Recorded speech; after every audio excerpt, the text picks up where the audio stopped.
So here you're seeing a little teaser of the project for the level crossing gates and the flashing LEDs. Now what I've had to do is within my GitHub wiki or my GitHub repository, I've now put a folder here called examples 0-1-0, and this is the version of the library that I'm going to start off with. And when we look here, I'm going to be using this version of the sketch. Now we'll get so far with this and then we'll probably end up having to swap to a different version. So I'm going to go a little bit into the example and within the CDI and show you things you can do.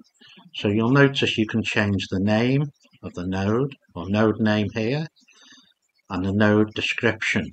So here I've called it 2 servo 8 IO CAN. So you could call this here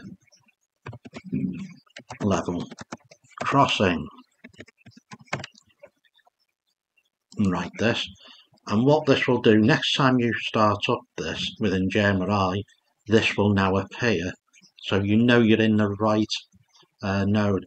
This comes in handy when you're using the CAN side of this, so you can get another node sending something to trigger this to operate.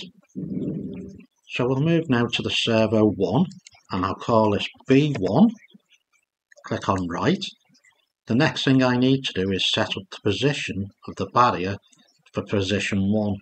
In my case, I want it to be all the way to the left. Now, if it goes back to white, it automatically saved it for you. Sometimes you will have to click on the right. But what you need to do then is go to more and trigger it. And then wait for the servo to move to your position you want it at. You can also alter the speed of the movement up here if you wished.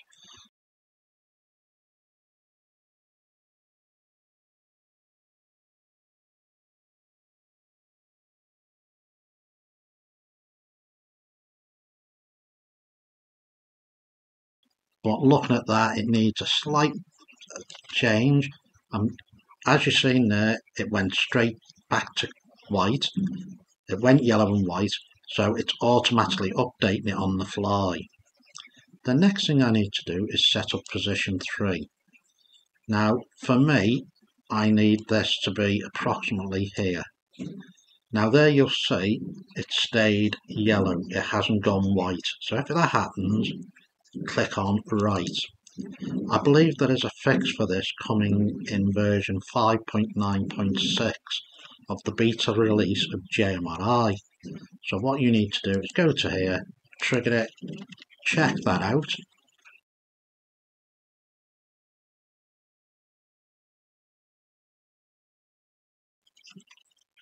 And that looks like it's gone a little bit too far, so what you can do, if you click it there, you can then use your keyboard arrows to move this very small amounts, so that gives you a little bit more control over the slider.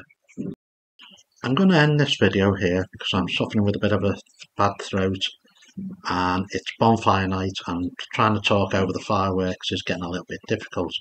So in tomorrow's video or the day after, I will show you how to get the LEDs to flash sequentially.